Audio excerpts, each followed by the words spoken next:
क्या कुछ आप देख रहे हैं इस बजट में? पिछले साल जो हुआ है वो अप्रत्याशित हुआ है, तो मुझे नहीं लगता कि हमें सोचना भी चाहिए कि हमें कुछ मिलेगा।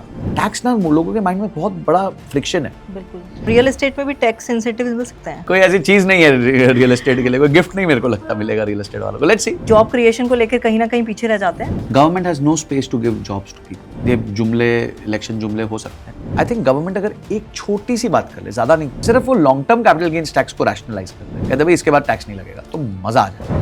Tamanna Talkies, where you can follow trend every weekend. So please share, follow and subscribe. इस वीडियो में व्यक्त किए गए सभी विचार, मत और सुझाव अतिथि के व्यक्तिगत अनुभवों और विचारों पर आधारित है। इसमें चैनल, एंकर या निर्माता की सहमति या विचारों का आवश्यक रूप से मेल होना जरूरी नहीं। इस वीडियो का उद्देश्य केवल जानकारी और विचार विमर्श है। इसका उद्देश्य किसी को नुकसान पहुंचाना, गुमराह करना या किसी प्रकार की खतरनाक राजनीतिक या वित्तीय सलाह को बढ़ावा देना नहीं है। दर्शकों से अनुरोध है कि वो किसी भी राय या सलाह पर कार्य करने से पहले अपने विवेक और विशेषज्ञ की सलाह जरूर लें। सबसे इम्पोर्टेंट टॉपिक, 1 फरवरी को हमारा बजट आ जाएगा। तो आज हम एपिसोड कर रहे हैं 22 जैन को।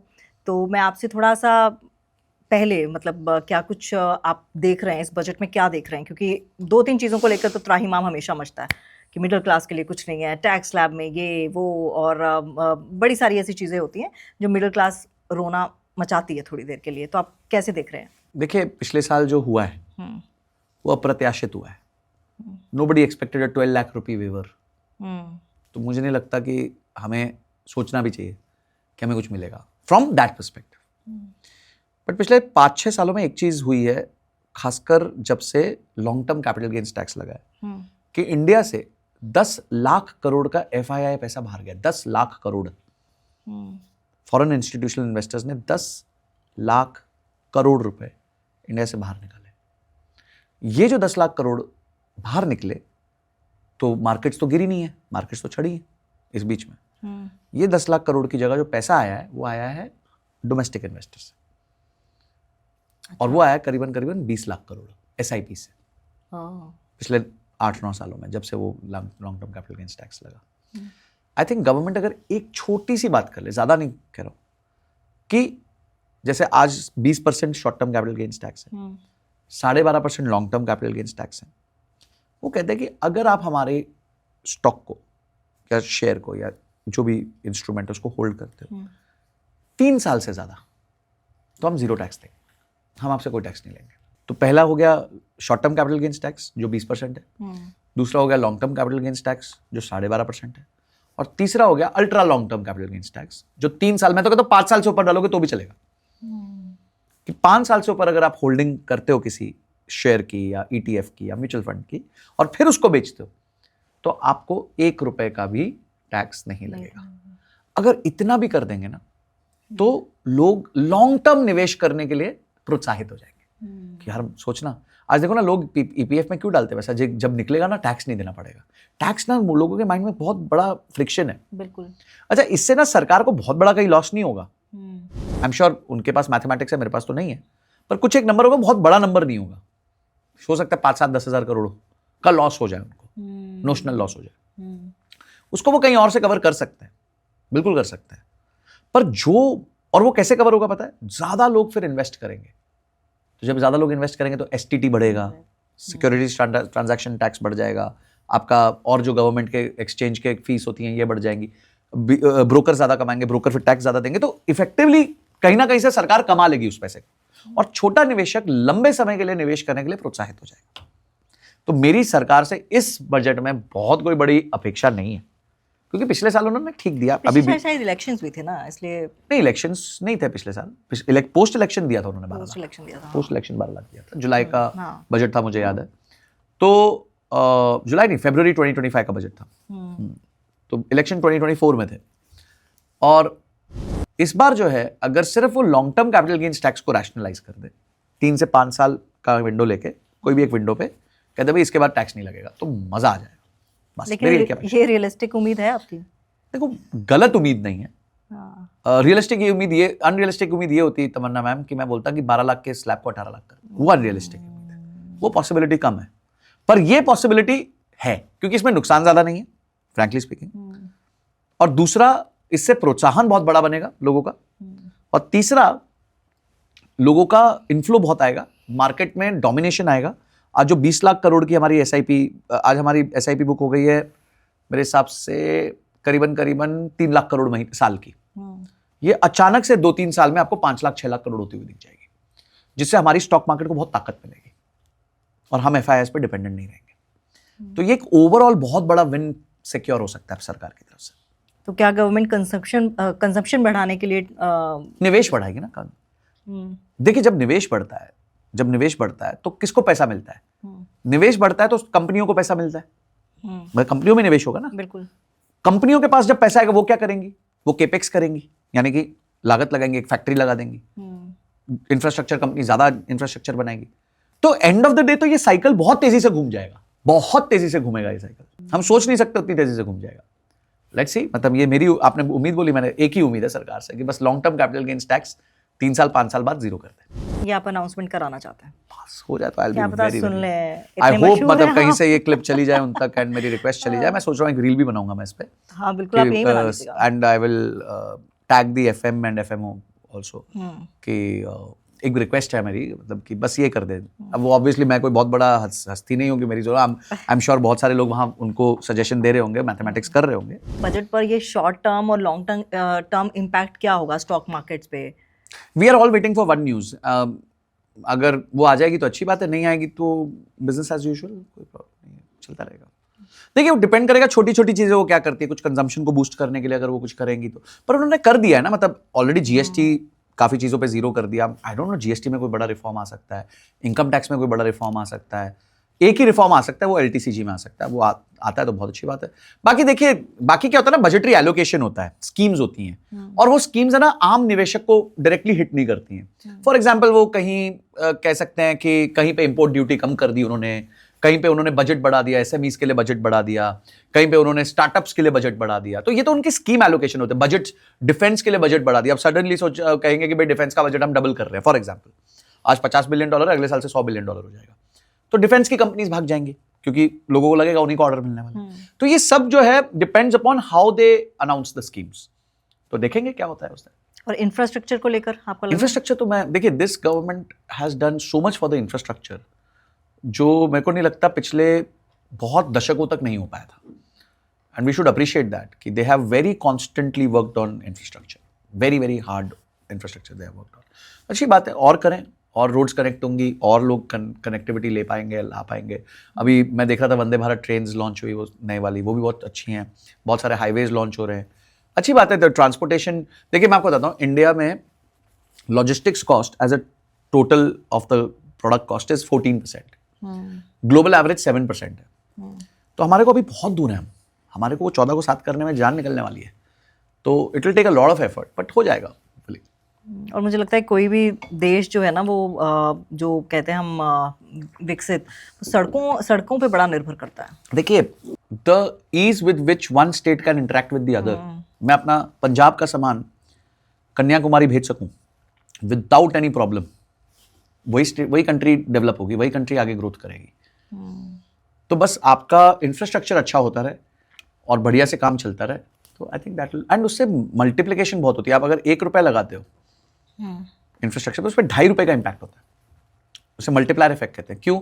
आपने इंफ्रास्ट्रक्चर किया, रोड बनाई तो सीमेंट, स्टील, सरिया, लेबर, ये सब, फिर उनके पास पैसा बचता है तो वो प्रॉफिट जनरेट करते हैं, वो टैक्स देते हैं, फिर एम्प्लॉय के पास पैसा जाता है, वो कंजम्पशन करता है। तो एक ये पुश से बहुत ज़्यादा बड़ा साइकिल घूमने लग जाता है। और ये कहा जाता है कि जो भी पुश होता है, अगर 10 लाख करोड़ का पुश है तो इकोनॉमी में 25 लाख करोड़ का इम्पैक्ट पड़ेगा। और रियल एस्टेट में भी टैक्स इंसेंटिव्स मिल सकते हैं? रियल एस्टेट को लेके मैं बहुत कभी भी, मतलब मेरा कोई व्यू नहीं होता इसमें लेके कि क्या सरकार करेगी क्या नहीं करेगी, because real estate is an abandoned child for this.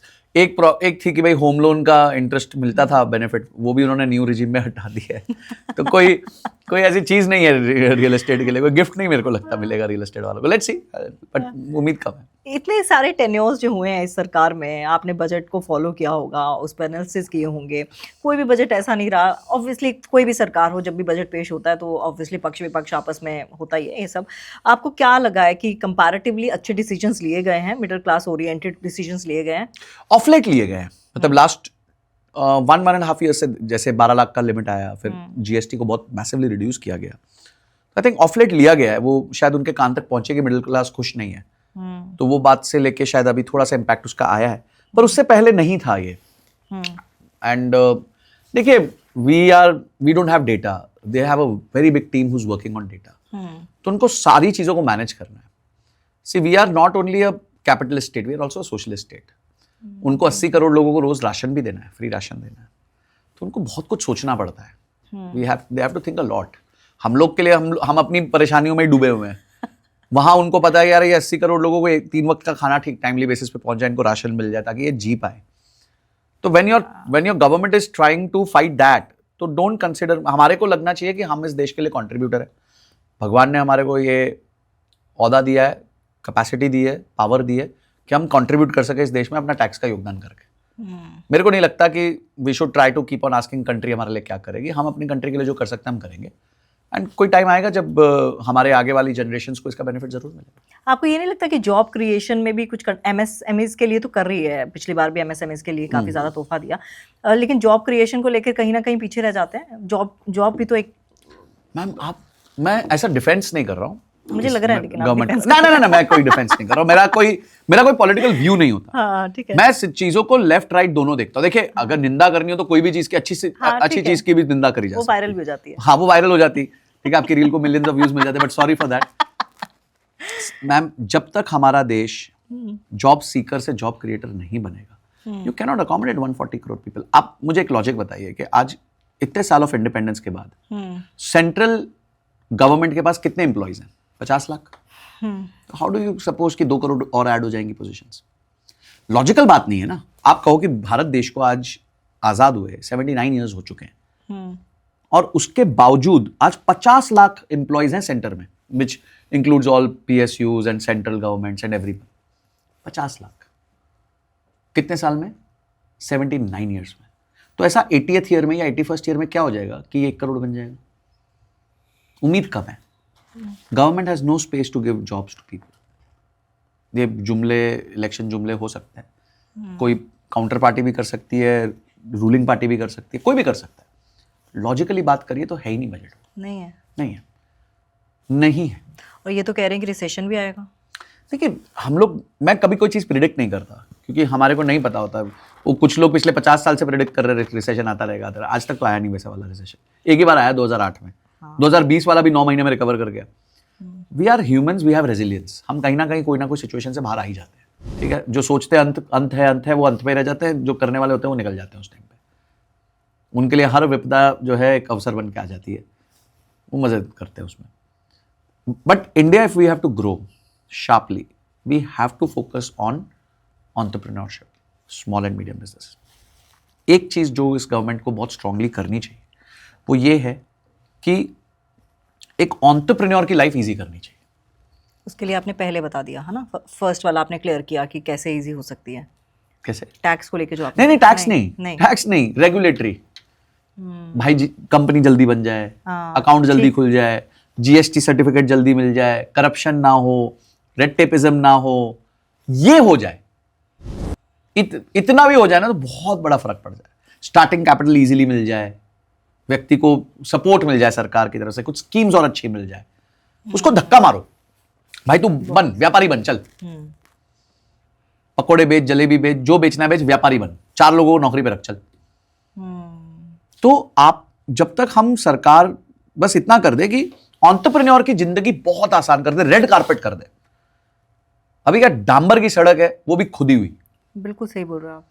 बस उसको ठीक कर देना, अगले 1-2 साल, जितने भी टाइम लगता है, मतलब जल्दी हो, जितना जल्दी हो, 1 साल हो जाए और अच्छी बात है। बट जो सिस्टम के अंदर की गहराई है उसको ठीक करने में टाइम लग सकता है, और हम अभी बहुत पीछे हैं उधर। सैडली हम वहां बहुत पीछे हैं। वर्ल्ड बैंक भी बोलता है हम बहुत पीछे, 70-80वें रैंक पे है ईज ऑफ डूइंग बिजनेस में। आप सिंगापुर में यहाँ बैठे बैठे 2 दिन में कंपनी खुला सकते हो, 2 दिन में सिंगापुर में, यहाँ बैठे हो, सिंगापुर जाने की भी जरूरत नहीं है आपको। इतना इजी है वहां पे काम। बहुत सही बोला आपने, क्योंकि स्टार्टअप्स ना, अब मेरे को लगता है कि अब जो हमारी जनरेशन को स्टार्टअप करने में कोई कुरेज नहीं है। हाँ। वो वही सैंडविच का रेडी लगा देंगे या रीले बना देंगे उस पे, जनता ले आएंगे, कोई शर्म नहीं है। अच्छी बात ये है, लेकिन ये जो रेगुलेटरी वाली चीजें है ना, वाकई वो इतना माथा पच्ची कर देती है ना कि कहीं ना कहीं इंसान बोलता है कि मैं आपको सही बात बताऊं, हमने भी सोचा था कि कोई ड्राई फ्रूट का बिजनेस करते हैं, ठीक है। उसके बाद भाई ये फॉर्म वो फॉर्म, यहाँ से वो फूड सर्टिफिकेशन, और उसमें सर पैसा भी बहुत है, बहुत लगता आप क्या स्टार्टअप खोलोगे, आप तो पहले ही कंगाल हो जाओगे। तो ये सब चीजें मुझे भी लगता है कि ये थोड़ा सा कम करनी बस चाहिए। अगर ये सरकार हमारे को ये वाला सपोर्ट दे देना। देखिए आज मैं 35 लोगों को एम्प्लॉय करता हूँ, 35 people are on my payroll today, 35 छोटे लेवल पे हो, मैं 3,500 लोगों को नहीं, पर 35 भी एक ठीक ठाक नंबर हो। ठीक है, कुछ इंटर्न्स हैं, कुछ फुल टाइम हैं, कुछ सीनियर एम्प्लॉयज हैं, सबको दे रहे हैं। हमारा बहुत मन है, मैं 35 को 3500 भी लेके जाना चाहता हूँ, मुझे भी अच्छा लगेगा, पर मेरी लाइफ आसान होनी चाहिए। मेरा रेड कारपेट वेलकम होना चाहिए जी। मैं कॉन्ट्रीब्यूटर हूँ इस देश का, मैं कंट्रीब्यूट कर रहा हूं, मैं अपनी तरफ से जो टैक्स बनता है मैं चुपचाप दे रहा हूं, टाइमली बेसिस पे दे रहा हूं, ऑनेस्टली दे रहा हूं, तो मेरे लिए रेड कारपेट वेलकम होना चाहिए। बस इतना मेरे को रिस्पेक्ट चाहिए कंट्री से। वो अगर मिल जाए और मुझे वो क्या गलत आंखों से ना देखा जाए कि मैं चोर हूं या उचक्का हूं, या बिकॉज अभी एक बंदे ने बहुत अच्छा लिखा था, उसने बोला कि यार मैंने 5 करोड़ का साल में टैक्स दिया है, जीएसटी और इनकम टैक्स जोड़ के, और जब मेरे को नोटिस आया तो मेरे को ऐसे देखा जा रहा है मैं उचक्का हूं। आप भेजो नोटिस, कोई प्रॉब्लम नहीं है, आप सवाल पूछो, कोई प्रॉब्लम नहीं है, पर चक्के की तरह ना ट्रीट करो हमारे को। बिल्कुल सही कहा आपने। अभी मैं एक मैरिज में गया था, तो वहाँ पे वहाँ के इनकम टैक्स कमिश्नर आए हुए थे उस मैरिज में, तो मिले, मुझे बात हुई, तो मैंने बोला सर मेरी एक ही गुजारिश है आप लोगों से, आप पूरा शहनात करो, क्वेश्चंस पूछो, आपका पूरा अधिकार है, आप लोग सरकार के प्रति तरफ से हो, बस हमारी सर थोड़ी इज्जत कर लो हम भी कुछ ठीक ठाक ही कर रहे हैं, मतलब दे रहे हैं, ठीक है ना, मतलब एक एम्प्लॉयमेंट दे रहे हैं लोगों को, सरकार को टैक्स दे रहे हैं, टीडीएस दे रहे हैं, जीएसटी जनरेट कर रहे हैं। आई थिंक दैट बिट अगर हम ठीक कर लेना हमारे एंटरप्रेन्योर, यहाँ तो लोग कितना अच्छा काम कर सकते हैं, सारा टैलेंट यहाँ भर भर के बैठा है। और अब जो यूएस में इवेंट्स हो रहे हैं, जिस तरीके से लोगों को वहाँ पे, अब H1B वाले जब वापस आए बेचारे जा ही नहीं पा रहे हैं। तो अगर ऐसे लोगों को पता चल जाए कि इंडिया में काम करना आसान है, धंधा बनाना आसान है, तो जस्ट इमेजिन इतना बड़ा टैलेंट पूल आपका तो वापस आ चुका है वहां से, जो अच्छा टैलेंट था। क्या मैजिक हो सकता है हमारे देश में। हमारे देश के लोग वहां पूरी यूएस की टॉप कंपनीज को रूल कर रहे हैं। आप उनको बुलाओ वापस, बोलो तुम आ जाओ भाई, नो क्वेश्चंस आस्क्ड, काम करो। तो ये होगा ना तो कंट्री बहुत प्रोग्रेस करेगी। अमेरिका क्यों प्रोग्रेस करता है? It's a country of equal opportunities. वो कैपिटलिस्ट कंट्री है, but it provides you equal opportunities. एक कोई व्यक्ति जो बिलियनर है और कोई व्यक्ति जो $10 लेके गया, दोनों के लिए अपॉर्चुनिटीज इक्वल है, वो कंट्री प्रोग्रेस कर रही है। यूएई में क्या है? यूएई ऑटोक्रेटिक कंट्री है, पर इक्वल अपॉर्चुनिटी कंट्री है। आप वहां पे 10 दिरहम लेके जाओगे तो भी आप धंधा बना सकते हो, कोई प्रॉब्लम नहीं। यहाँ जुगाड़बाजी भी तो बहुत है। बस वही आपको वो कवर करना, आपको इक्वल अपॉर्चुनिटी। आपको इक्वल नहीं होना है, इक्वल अपॉर्चुनिटी देना है कि मेरे लिए सब समान हो भाई भारतवासी। आप मेहनत अब कितनी कर सकते हो आप बताओ, आपके अड़चन नहीं आएगी लाइफ में। आपकी इस बात से मुझे अभी रिसेंट वाला इंसिडेंट याद आ रहा है, हो सकता है पता नहीं इससे रेलेवेंट है कि नहीं। अभी जो 28 साल के लड़के की जो डेथ हुई है, वेरी पेनफुल। अब इसको आप क्या कहेंगे सर? Very painful. हम इंफ्रास्ट्रक्चर के भी कुछ देर पहले बात कर रहे थे। Very painful, very painful. ये बहुत पेनफुल है जो हुआ है। मतलब मैं तो रूह कांप गई थी जब मैंने वो एपिसोड सुना था फर्स्ट टाइम। फिर मैंने उनके फादर का इंटरव्यू देखा and I just couldn't stop my tears because it is क्या होता है कि मेरा भी 11 साल का बेटा है, तो मेरे को ऐसा लगता है यार कहीं रिलेट कर सकते हैं। You can because you have a child. बिल्कुल। जब तक आपके पास चाइल्ड नहीं होगा maybe you not be able to relate that kind of episode with yourself. But आपके पास एक बच्चा है तो आप बोला अरे हाँ यार ये तो कितना बड़ा रिस्क है यार, कितना बड़ा रिस्क है। तो वो तो बहुत ही गलत हुआ है। मतलब I think it has to be taken up at national level. ये नेशनल इमरजेंसी है। और उसका फ्रेंड यही चीज़ बता रहा था कि वो कुछ दिन पहले बोल रहा था कि मैं यहाँ रहना ही नहीं चाहता, इंडिया में रहना नहीं चाहता, यहाँ पर बड़ी सारी प्रॉब्लम्स हैं, हम इतना टैक्स पे करते हैं लेकिन फिर भी। और ये फीलिंग ना बहुत इंक्रीजिंगली लोगों में आ रही है और सरकार को इस पर जल्दी एक्ट करना पड़ेगा, जल्दी। अब वो टाइम चला गया, नहीं तो अच्छा टैलेंट छोड़ छाड़ के निकल लेगा कहीं ना कहीं, क्योंकि बहुत सारी कंट्रीज वेलकम कर रही है। आपको पता है हमारे को यूएई की तरफ से फ्री गोल्डन वीजा है, जिस चीज के लिए 5 करोड़ का घर खरीदना पड़ता है। क्रिएटर्स के लिए जिनके कुछ एक पर्टिकुलर सब्सक्राइबर्स हैं, they are offering us free golden visa. आओ, खुली बाहों के साथ वेलकम कर रहे हैं आपको कि आओ यहाँ पे सेटअप करो, हम आपकी हेल्प करते हैं। 5 करोड़ का वीजा फ्री में दे रहे हैं। People are fighting for talent, और आपकी कंट्री का टैलेंट बाहर ना जाए, ये आपकी जिम्मेदारी भी है as a country, as a leader of the country, as somebody who's managing the show in the country। और मुझे लगता है जो हम पैसों की बात कर रहे हैं कि कैसे अमीर बना जाए, खुद ब खुद अमीर बनेंगे। बिल्कुल बन जाएंगे। स्किल्स हैं आपके पास। आप कैपिटलिज्म को प्रमोट तो करो, सोशलिज्म अपने आप काम करने लग जाएगी। हाँ, कहीं मैंने पढ़ा था India is a rich country of a poor people. सही कहा, बहुत अच्छा लिखा जिसने। हाँ, ऑफ अ पुअर पीपल। सही बात है। हाँ, बिल्कुल सही बात है। हाँ, और जब भी बजट आता है सर, एक और बड़ी चीज देख सुनने को मिलती है, महंगाई। महंगाई पर कितनी लगाम लगेगी। तो उसको भी आप देख रहे हैं? I think this is controlled now. महंगाई काफी हद तक कंट्रोल हुई है। आप इन्फ्लेशन डेटास भी देखेंगे तो ठीक ठाक है अभी, वो मतलब इतना वो बहुत बड़ा वरीसम फैक्टर अब रहा नहीं है। रादर अब तो इंटरेस्ट रेट्स कम कर रही है रिजर्व बैंक ऑफ इंडिया, तो ग्रोथ को बूस्ट कर रहा है। अब तो टाइम आ गया ग्रोथ को बूस्ट करने का, तो ग्रोथ इंजन को धक्का मारने का टाइम है भाई। अब वो ये टाइम नहीं है कि आप इन्फ्लेशन का सोचो, आपको ग्रोथ लानी है, नहीं तो इतना बड़ा इंजन चलेगा कैसे? तो now it is growth time, no compromise growth time. विश्व गुरु बनने वाले मतलब? नहीं बात आपके पास ऑप्शन नहीं है। You are running on a treadmill with 8% GDP speed, आपको मेंटेन करनी पड़ेगी। उसके लिए आपको जो करना है। हाँ, बीच बीच में परेशानी होगी, कभी अचानक से इन्फ्लेशन भी बढ़ सकती है, उसे मैनेज करना पड़ेगा। यही तो रिजर्व बैंक ऑफ इंडिया का और फाइनेंस मिनिस्ट्री का काम है, to keep on watching these events and taking decisions based on that. पर ग्रोथ नहीं रुक सकती भाई, हमारे देश की ग्रोथ अब नहीं रुक सकती। We have to grow because we are on that trajectory. और जब आप ग्रोथ की ट्रैजेक्टरी में होते हैं, गलतियां भी होती हैं, कुछ इश्यूज भी होते हैं, को ठीक करना पड़ता है। बिल्कुल। अच्छा, 3 ऐसी चीज़ें बताइए जो आपने पिछले कई सालों के बजट में नहीं देखी या देखी, बट आप उसको रेक्टिफाई करना चाहेंगे या फिर नई चीज़ें लाना चाहेंगे? 3 ऐसी चीज़ें। आई थिंक पहली चीज वही थी कि कंप्लायंस ईज हो जाए बहुत ज्यादा, एक्सट्रीम ईज कंप्लायंस हो। मतलब सिंगल विंडो बोले तो सिंगल विंडो ही होना चाहिए, सब कुछ वहीं से आ जाए। जब मैं कुछ भी सेटअप कर रहा हूँ, बिजनेस सेटअप कर रहा हूँ, तो that is the first thing I would want to happen. Second, as I said, long term capital gains इन्होंने पता नहीं क्यों डाला था, बट अब एक टाइम आ गया कि उनको एक पॉइंट के बाद उसको ठीक करना ही चाहिए।